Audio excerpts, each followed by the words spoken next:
Tyrone, eu sou DJ, sou produtor musical, sou produtor cultural, sou artista visual, sou designer, sou criador de conteúdo na internet, eu sou mais um monte de coisa, eu não sei nem a ordem.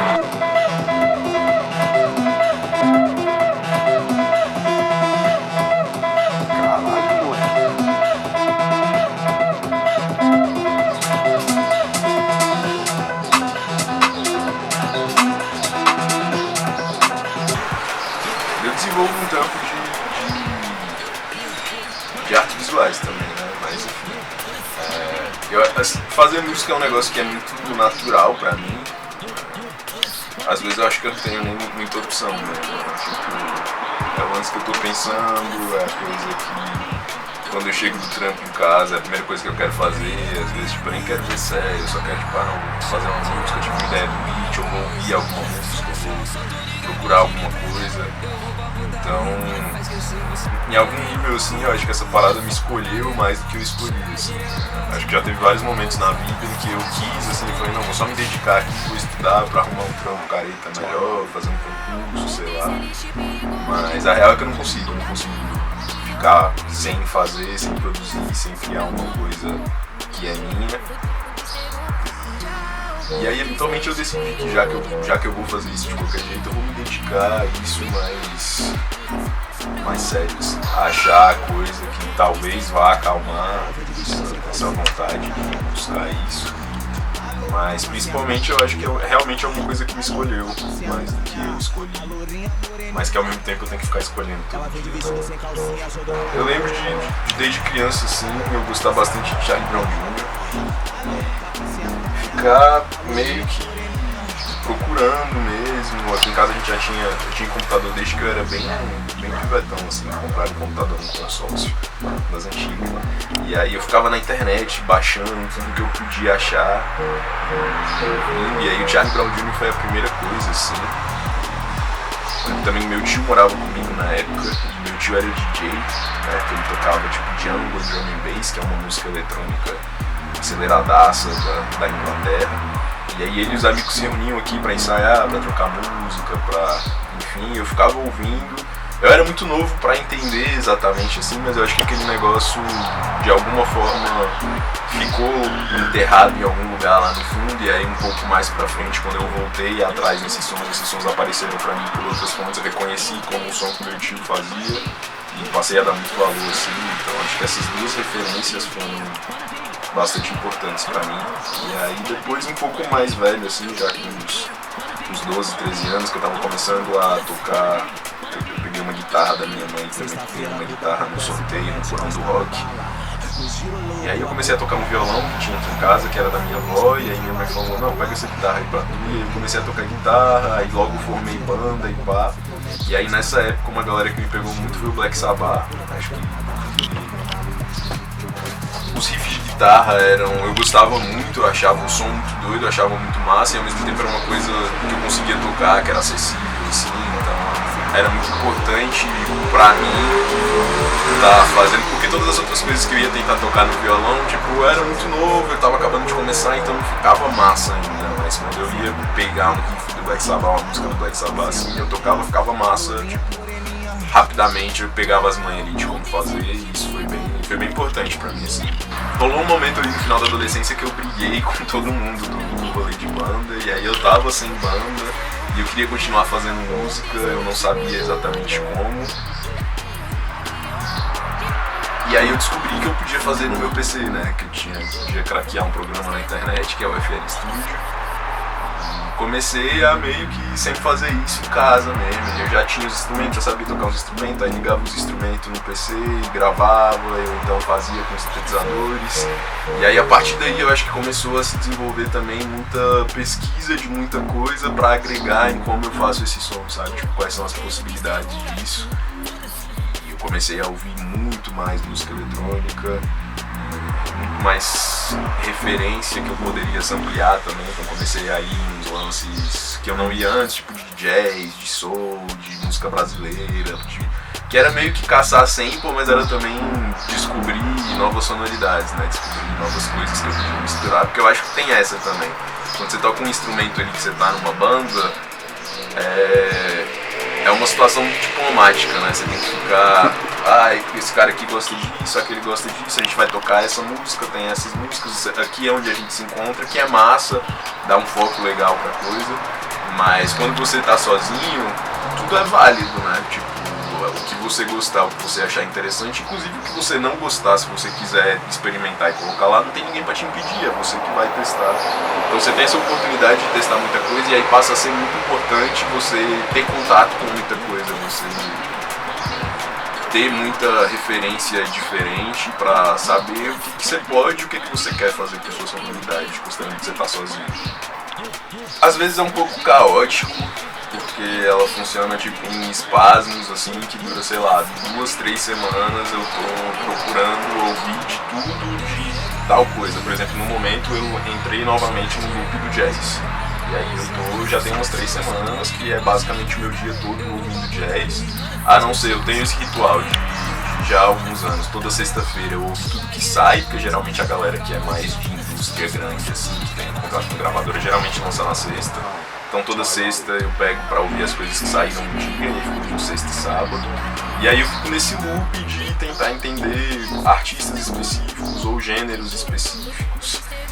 E aí eu tenho um pouco essa pesquisa mais, que ela é, eu não quero dizer mais séria, mas ela é mais uma relação de trabalho, assim, uma coisa contínua, que é a pesquisa de funk, de bass, de rap, que são as coisas que eu preciso estar sempre atualizado para tocar, eu preciso saber o que está acontecendo, pra, enfim, é o que eu produzo, é o que eu toco, eu preciso estar ligado no que está acontecendo. E aí essa rotina,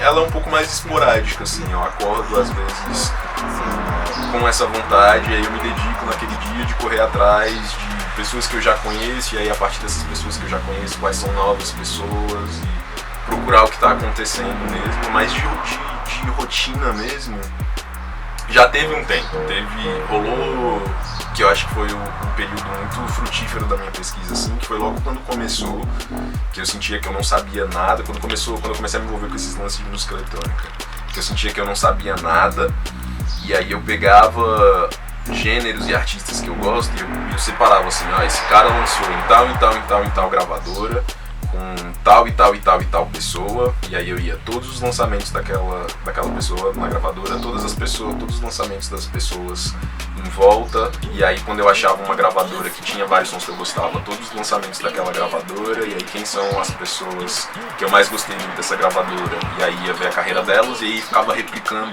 isso até eu ter uma biblioteca muito grande, um entendimento muito grande de como as coisas se conectam. Aí nessa época quem me ajudava muito era o Discogs. Eles vendem discos, né? Mas eles também servem como uma plataforma de registro de tudo que foi lançado.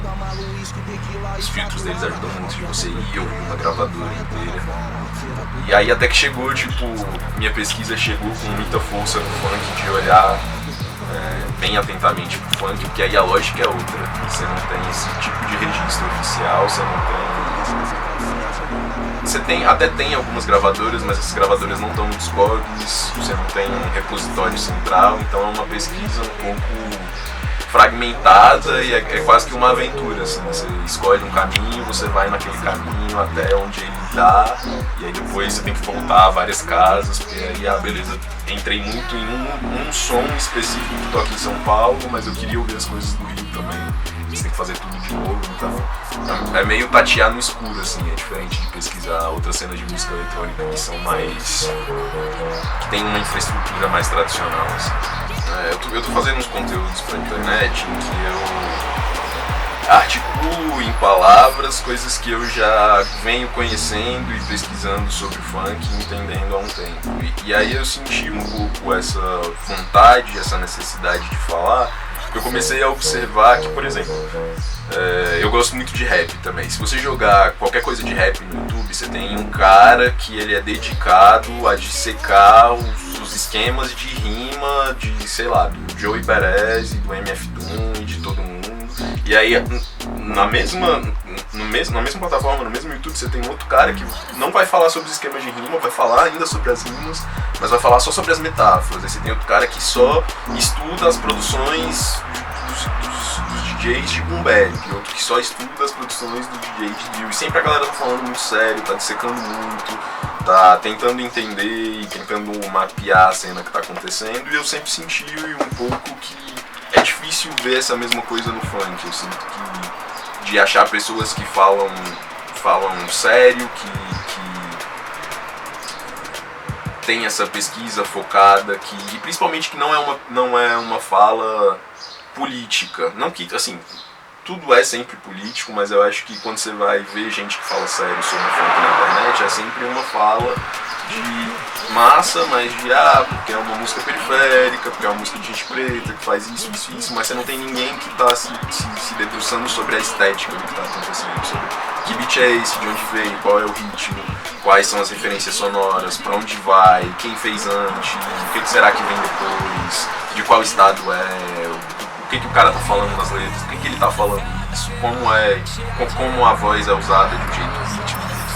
E aí são essas coisas que eu quis me debruçar sobre, até porque eu acho que o funk é uma cultura muito rica para se fazer isso, né? Porque foi-se o tempo em que ele era um gênero, um jeito de fazer música, que tava todo mundo ali curtindo a mesma coisa, na real. Hoje são enfim, inúmeros gêneros, inúmeros subgêneros diferentes, cada um com sua característica, todos eles conectados ao mesmo tempo com a raiz histórica da música brasileira, né? E por consequência da música africana, mas também muito conectados com a música eletrônica mundial, coisas que são de outras culturas, que eu acho que faz essa coisa parecida com as coisas que eu gosto de fazer, que é pegar muitas referências diferentes e jogar dentro de um caldeirão nacional para fazer uma coisa que seja brasileira. Então, e eu acho que é essa honestidade com a sua raiz, sem ficar conservador, sem ficar com medo de coisas novas, que torna uma cena tão relevante e que dá esse espaço, porque além de só estar tendo um espaço e uma relevância agora, é uma coisa que desde o começo, desde os anos 90, tem um espaço e tem uma relevância e tem um interesse mundial sobre. E eu acho que é justamente por causa dessa autenticidade, assim, é quase, é um equilibrista, né? Um equilíbrio que ele faz, assim, entre ser uma música intensamente brasileira, com um grande respeito pelas raízes da música brasileira, uma grande reverência, que busca essas coisas e que ao mesmo tempo está remixando música pop, está se apropriando de coisas de música eletrônica de outros lugares, está sampleando filmes, está todas essas coisas diferentes acontecendo. Então eu acho muito interessante, eu acho que tem muita coisa para se dizer, e eu não vejo tanta gente dizendo, que me entristecia muito. Eu ficava, mas ninguém fala sobre. E aí teve esse dia que eu tive esse estralo, ninguém fala sobre, eu tenho que falar sobre. Tipo, eu sou alguém, se ninguém tá falando sobre, uma das pessoas culpadas sou eu que não tô falando sobre, posso. Então comecei a fazer esse conteúdo. Há 7 anos atrás tinha 1 ou 2 anos que eu tinha começado a tocar, e eu me liguei de uma coisa assim, que era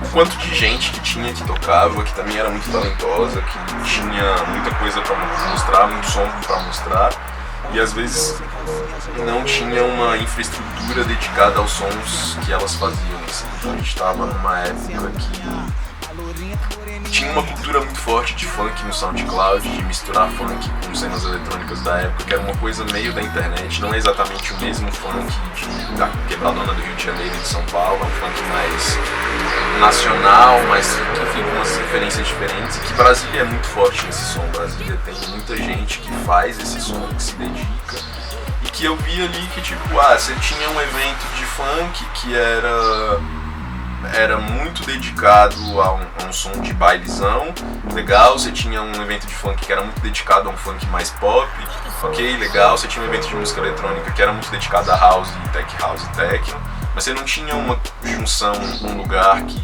funcionava como uma junção de todas essas coisas. E tinha muita gente fazendo um som que era uma junção de todas essas coisas, e aí eu queria construir um lugar que essas pessoas pudessem se apresentar mesmo, que a gente pudesse ter essa infraestrutura coletiva você pudesse acessar e partir daí pra tocar, até porque quando você toca, quando você faz música assim, quando você toca como DJ, o único treino que existe pra ser DJ é ser DJ, né? Tá tocando num evento pra pessoas. Tipo, por mais que você treine a técnica ali em casa, você apure o quão bem você tá mixando, a principal performance estética e artística do DJ é a relação dele com a plateia, se ele tá fazendo a pista, se ele tá desafiando a pista, se ele tá mostrando um som novo, se ele tá remixando sons antigos, se a galera tá dançando, se ele não quer que a galera dance naquele momento, se ele tá, tipo, se ele tá tocando um som pra galera conversar, é uma coisa diferente, tá tocando um som pra galera dançar. E essas coisas, essas relações, você só percebe na hora que você tá lá com o público, né? Então, acho que eu também já tinham essa consciência da importância de pessoas que tocam e que tem uma técnica, que tem um som massa, terem essa experiência com o público também, esse fato de estar lá tocando para um público, reagindo e sendo ouvido. Enfim, aí esses 7 anos a gente veio construindo, foi uma construção muito coletiva, de ocupar muitos espaços diferentes. A gente teve uma história muito forte no Subducina, que era um lugar que eu gostava bastante, porque era do lado da rodoviária, permitia a galera de todas as quebradas virem. Então, por exemplo, a primeira edição que a gente fez foi em Taguatinga e foi muito massa, eu gosto muito de Itaguá. A gente conseguiu reunir uma galera massa lá, mas a partir do momento que a gente foi pro Subducina, a gente conseguiu começar a trazer gente de Sobradinho, Valparaíso, Lusiânia, de todos os lugares. Eu sempre gostei bastante de lá, mas mais recentemente eu tenho gostado de voltar a fazer coisas mais perto também. No momento a gente tá num leve ato aí, mas a gente deve voltar em breve com mais coisa. É a Fracão 3000, é esse baile que a gente faz, Fracão 3000. Esse ano aí eu vou me dedicar bastante a esses conteúdos, assim, eu quero ver onde eles dão, eu quero ver o que dá pra fazer com eles. Eu tenho muita ideia de muita coisa diferente que dá pra fazer. Eu pretendo em algum momento começar a falar num formato mais longo e aí talvez até ir pro YouTube, assim. Eu acho que tem muitos assuntos que no momento eu tô evitando encostar, porque eu sei que são discussões muito grandes que eu não queria tocar com leveza, mas essa é uma das coisas que eu quero me dedicar bastante. Já tô me dedicando bastante, mas que eu quero trazer mais coisa. Tô de volta com sons também, devo lançar alguma coisa, um singlezinho em breve, talvez um EP, vamos ver o que acontece. Tô fazendo. A arte é uma coisa inescapável, eu acho que individual e socialmente, então acho que esse recado vale para pessoas que mexem com isso, pessoas que admiram isso e para a sociedade no geral, que é o espaço da arte precisa ser respeitado, mantido e florescido. Você precisa que essa coisa esteja num solo fértil, e isso exige carinho, amor, isso exige dedicação, isso exige que todo mundo acesse uma fonte de coragem muito grande, porque eu acho que fazer arte, consumir arte, estar presente em ambientes de arte exige entrar em contato com coisas que são desconfortáveis e que essas coisas afloram as nossas sensibilidades, que essa é a coisa mais bonita que é possível de fazer desse trabalho. Eu acho que todo mundo que tem essa compulsão de fazer arte é porque precisa que a sensibilidade de todo mundo, a sua própria de todo mundo, seja bem maior para se viver, para se ser humano, para se estar junto, para se criar uma comunidade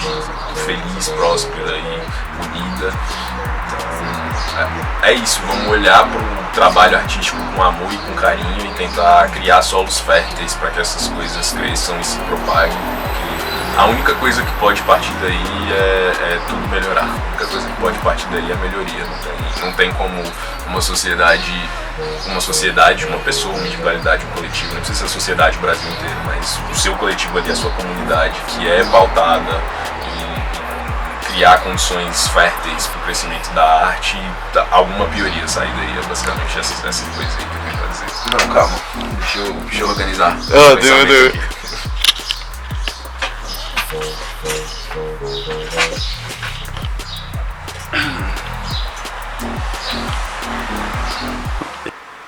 É isso. Massa, aí próximos projetos, o que você tá pensando pra 2004, 2005? 2004. Não dormi, mano, eu tô meio, tá ligado? 2024, 2025.